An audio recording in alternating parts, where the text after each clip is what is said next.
Hello, I am Tushar Bhatt from winners international college of technology. अब हम last में हमने लेक्चर 1 देखा था। लेक्चर 1 में हमने metallic glasses and nano materials देखा था। अब जो नेक्स्ट लेक्चर है उसमें हम नेक्स्ट लेक्चर में हम देखने वाले हैं जो फर्स्ट लेक्चर था उसमें metallic glasses and nano material देखा। फिर जो नेक्स्ट लेक्चर है उसमें हम bio material and shape memory Alois देखेंगे। फर्स्ट हम रिवीजन से स्टार्ट करेंगे कि लास्ट टाइम हमने क्या चलाया था, या हम पीपीटी में देख सकते हैं। फर्स्ट रिवीजन, उसमें हमने मेटलिक ग्लासेस देखा था। मेटलिक ग्लासेस में हमने फर्स्ट इंट्रोडक्शन देखा, उसके बाद टाइप्स, उसके कितने टाइप्स है, टाइप्स में भी मेटलिक ग्लासेस के कितने टाइप्स थे वो हमने देखे थे। Metal glasses and metalloid glasses. Metal glasses में nickel niobium, magnesium zinc, copper zirconium and hafnium vanadium, उसका कॉम्बिनेशन दिखा था। और मेटलॉइड में ट्रांजिशन मेटल हमने देखे थे। उसके बाद थर्ड उसके लिए टेक्निक्स देखी थी। टेक्निक्स में हमने क्या देखा था, तो मल्टी स्पिन टेक्निक थी, twin roller system, multi extraction system, और उसके बाद कूलिंग टेक्निक्स देखी थी। उसमें स्प्रेइंग, स्पिनिंग, लेजर डिपोजिशन देखे थे। उसके बाद हमने प्रॉपर्टीज़ देखी थी। प्रॉपर्टीज़ में हमने structural, mechanical, electrical, mechanical and magnetic properties देखी थी। और उसके बाद थी एप्लीकेशंस। एप्लीकेशंस में हमने क्या देखा था, तो उसमें किधर किधर मेटलिक ग्लासेस का यूज़ होता है वो हमने देखा था, जैसे कि razor, spring, high power transformer, surgical instrument etcetera. उसके बाद हमने देखा था नैनो मटेरियल्स। नैनो मटेरियल्स में इंट्रोडक्शन देखे था। इंट्रोडक्शन में हमने देखा था कि the size of grain for nano materials is 1 to 100 nanometre, और उसमें 1 ग्रेन जो होता है उसमें 900 एटम होते हैं।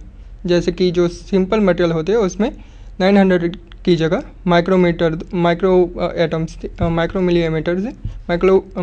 एटम से हमने मिलीमीटर एटम तक हमने साइज देखी थी। उसके बाद है सिंथेसिस, मतलब कि techniques, how nano materials form, nano materials कैसे बनते हैं वो हमने देखा था। उसमें सिंथेसिस टेक्निक, उसमें क्लासिफिकेशन देखा था। क्लासिफिकेशन में क्या था वो देखते हैं। उसमें फेज ऑफ मीडियम, उसमें कौन सी टेक्निक्स आती थी, मतलब कि क्लासिफिकेशन कैसे था, gas phase, liquid phase, aerogel phase and solid phase. और उसके बाद मोनोमर क्लासिफिकेशन। मोनोमर क्लासिफिकेशन में क्या देखा था हमने, फिजिकल एंड केमिकल मेथड। इसके बाद नेक्स्ट देखा था मेथड, मतलब कि सिंथेसिस मेथड कौन सी थी वो देखते हैं। उसमें टॉप डाउन, उसमें जो एग्जांपल देखे थे हमने, lithographic techniques and itching, grinding, milling and bottom up, उसमें हमने डीएनए का एग्जांपल देखा था। उसके बाद नेक्स्ट पीपीटी में बॉटम अप में कैसे नेक्स्ट जो सिंथेसिस प्रोसेस है वो हम देखेंगे। उसके बाद है प्रॉपर्टीज़ ऑफ नैनो मटेरियल्स। उसमें हमने देखा था कि side the grain control all properties, मतलब कि ग्रेन की साइज कंट्रोल करने से नैनो मटेरियल्स की सभी प्रॉपर्टीज़ हम कंट्रोल कर सकते हैं। और उसके बाद थी एप्लीकेशंस। एप्लीकेशंस में हमने देखा था filter, delay lines, switch, wide and money mode applications, means wide applications. जैसे कि आगे हमने देखा था बॉटम अप में नेक्स्ट पीपीटी, तो उसमें कौन सी टेक्निक्स थी, तो फर्स्ट पायरोलिसिस, उसके बाद है इनर्ट गैस कंडेंसेशन, उसमें हमने देखा था फिजिकल वेपर डिपोजिशन, उसमें cathodic arc deposition and electron beam PVD and evaporative deposition techniques हमने देखी थी। और उसके बाद है chemical vapour deposition. Chemical vapour deposition में हमने देखा था operating pressure, physical characteristic of vapour and plasma methods, ये सब देखा था हमने। उसके बाद है सॉल्व थर्मल रिएक्शन, उसके बाद है सॉल्ट जेल टेक्निक्स, वो हमने देखा था सॉल्ट जेल टेक्निक्स में कि it is most used. Okay, उसके बाद ही स्ट्रक्चर मीडिया। उसके बाद अब नेक्स्ट टॉपिक शुरू करेंगे हम शेप मेमोरी अलॉयज में। फर्स्ट देखेंगे इंट्रोडक्शन, सेकंड है types of shape memory alloys, and third crystal structure of shape memory alloy, short में हमने लिखा है SMA, and fourth functional properties. उसके बाद है एप्लीकेशंस और एडवांटेजेस एंड डिसएडवांटेजेस हम लास्ट में देखेंगे। जैसे कि इंट्रोडक्शन से हम शुरुआत करेंगे। Shape memory alloys they are the smart and intelligent materials, कैसे वो हम आगे वीडियो से देखेंगे। They can sensing actuation and control, मतलब कि सेंसिंग एक्चुएशन एंड कंट्रोल होता है, कैसे होता है वो हम आगे देखने वाले हैं। उसके एग्जांपल दिए गए हैं निकल टिटेनियम, मतलब कि उसको शॉर्ट में कहते हैं निटेनॉल।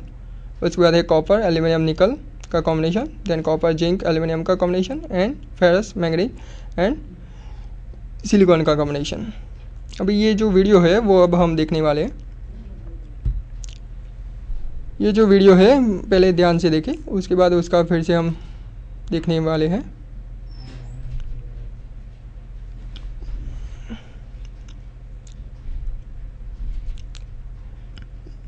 आगे मैं बताऊंगा कि ये वीडियो क्या कह रहा है।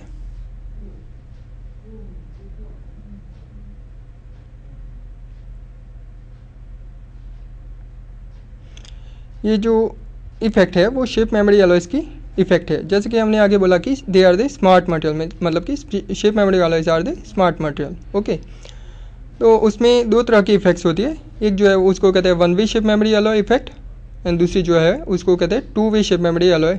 ओके, तो one way shape memory alloy जो है वो हीटिंग मतलब कि हीटिंग प्रोसेस से वो मतलब कि पॉसिबल होती है, एंड जो ये जो to way shape memory alloy है वो heating and cooling both technique से पॉसिबल होती है। तो फिर से हम वीडियो को रिपीट करेंगे। जैसे कि यहाँ one way shape memory alloy में हमने देखा कि इट्स पॉसिबल अपॉन हीटिंग, मतलब कि यहाँ ये जो है वो ये जो फर्स्ट दिखा रहा है वो है one way phase memory effect, ये जो है वो to way shape memory effect. Okay, ये यहाँ से देख मतलब कि ये जो है वो हॉट वाटर है एंड ये जो है वो कोल्ड वाटर है। ओके, तो हम ये वीडियो से साफ देख सकते हैं कि शेप मेमोरी अलॉयज की जो हम कहते हैं कि स्मार्ट मटेरियल, वो कैसे उसको हम स्मार्ट मटेरियल कहते हैं। उसके बाद उसका क्लासिफिकेशन है। क्लासिफिकेशन में फर्स्ट जो है वो टेम्परेचर इंड्यूस्ड ट्रांसफॉर्मेशन, एंड दूसरा जो है वो स्ट्रेस इंड्यूस्ड ट्रांसफॉर्मेशन। अभी इस temperature induced transformation and stress induced transformation किसको कहते हैं उसकी मतलब कि वो हम समझने वाले हैं। फर्स्ट जो है वो temperature induced transformation. What is temperature induced transformation? It's not at a particular temperature but over a range of temperature, मतलब कि वो जो टेम्परेचर इंड्यूस्ड ट्रांसफॉर्मेशन है उसमें टेम्परेचर वेरिएबल रहेगा।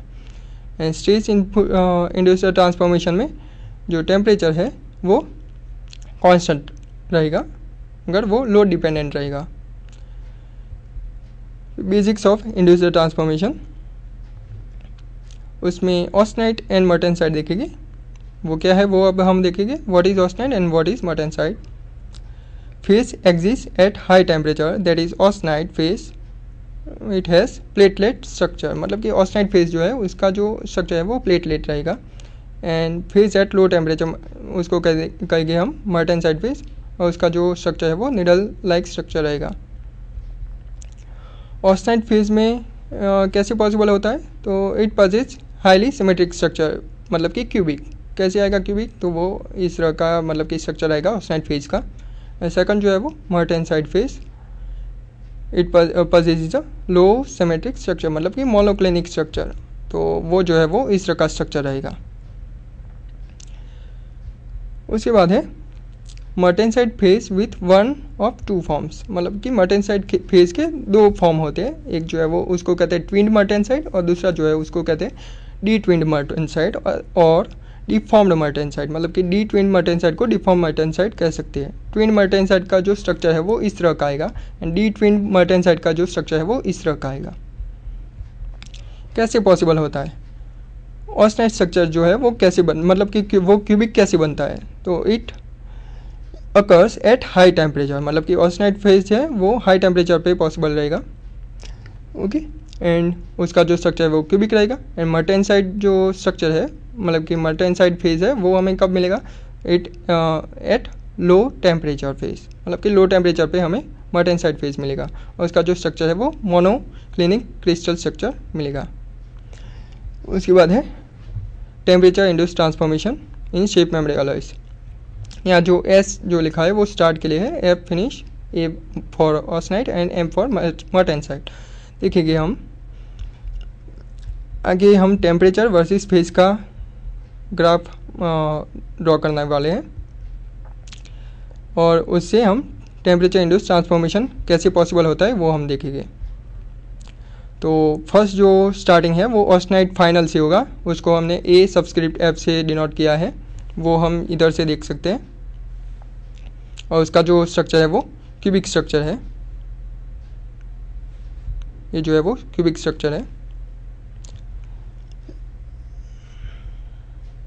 ये ऑस्टेनाइट फेज से हम शुरुआत करेंगे, उसका क्यूबिक स्ट्रक्चर है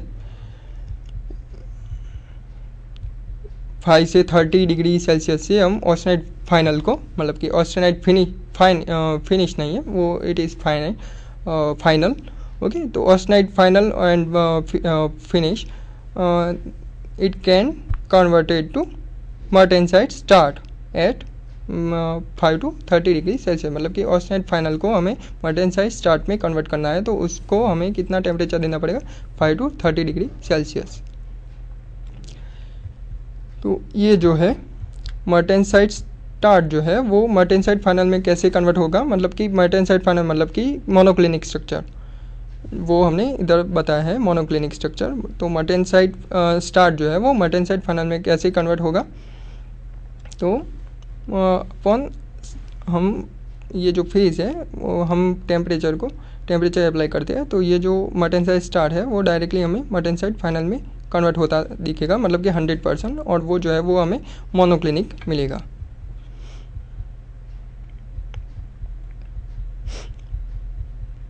उसके बाद जो मर्टेनसाइट फाइनल है वो ऑस्टेनाइट स्टार्ट में कैसे कन्वर्ट होता है, तो उसके लिए हमें 10 से 50 डिग्री सेल्सियस टेम्परेचर अप्लाई करना पड़ेगा। और ये जो ऑस्टेनाइट स्टार्ट है वो फिर से ऑस्टेनाइट फाइनल में कैसे कन्वर्ट होगा ये हम यहाँ से देख सकते हैं और इससे जो हमें कर्व मिलेगा वो हम हिस्टैरिसीस से इधर देख सकते हैं। तो ये हो गई temperature induced transformation for shape memory alloys effect. उसके बाद है stress induced transformation. Stress induced transformation में देख सकते हैं same as temperature induced transformation. यहाँ ये जो है वो ऑस्टेनाइट फेज है, ऑस्टेनाइट फेज को हम स्ट्रेस देते हैं तो वो ऑस्टेनाइट ये जो है वो ऑस्टेनाइट फाइनल है, वो मर्टेनसाइट स्टार्टिंग में पहुँचेगा, उसके बाद स्ट्रेस अप्लाई करने से मर्टेनसाइट स्टार्टिंग में पहुँचेगा, उसके बाद मर्टेनसाइट फाइनल में पहुँचेगा और उसके बाद मतलब कि डी ट्विन मर्टेनसाइट, और उसके बाद मर्टेनसाइट स्टार्ट में जाके ऑस्टेनाइट फाइनल में कन्वर्ट होगा। ये जो है वो ग्राफ हम देख सकते हैं, स्ट्रेस वर्सेस स्ट्रेन का ग्राफ हम इधर से देख सकते हैं। यहाँ temperature induced transformation with load देख सकते हैं, जिससे हम बेहतर समझ पाएंगे कि ये ऑस्टेनाइट एंड मर्टेनसाइट फेज कैसे पॉसिबल होता है। जैसे कि ये जो है वो स्ट्रेस एंड स्ट्रेन वो दोनों से हम यहाँ टेम्परेचर इंड्यूस्ड ट्रांसफॉर्मेशन देख सकते हैं, मतलब टेम्परेचर हिस्टैरिसीस इन फेज ट्रांजिशन वो हम देख सकते हैं विथ लोड। यहाँ हम देख सकते हैं कि ये जो ऑस्टेनाइट स्टार्ट है, यहाँ जो शुरुआत है वो इधर से होगी, ऑस्टेनाइट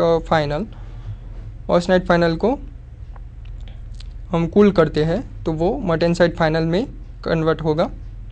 ओके पहले ये जो ऑस्टेनाइट फाइनल है वो मर्टेनसाइट स्टार्ट में कन्वर्ट होगा और उसके बाद कूलिंग करते करते वो मर्टेनसाइट फाइनल में कन्वर्ट होगा, मतलब कि मोनोक्लिनिक स्ट्रक्चर। एंड ये जो मोनोक्लिनिक स्ट्रक्चर है वो ऑस्टेनाइट स्टार्ट में कन्वर्ट होगा। जब भी हम टेम्परेचर मतलब कि हीट करते हैं तभी, और दोबारा हीट करने से वो फिर से ऑस्टेनाइट फाइनल में कन्वर्ट होगा। नेक्स्ट जो है functional properties of shape memory effect. Functional properties of shape memory alloys, दो तरह के इफेक्ट होती है, एक जो है उसको कहते हैं शेप मेमोरी इफेक्ट, एंड दूसरी जो है उसको कहेंगे सूडो इलास्टिसिटी, उसको कहते हैं super elasticity. Shape memory effect कैसे पॉसिबल होती है वो अब हम देखेंगे।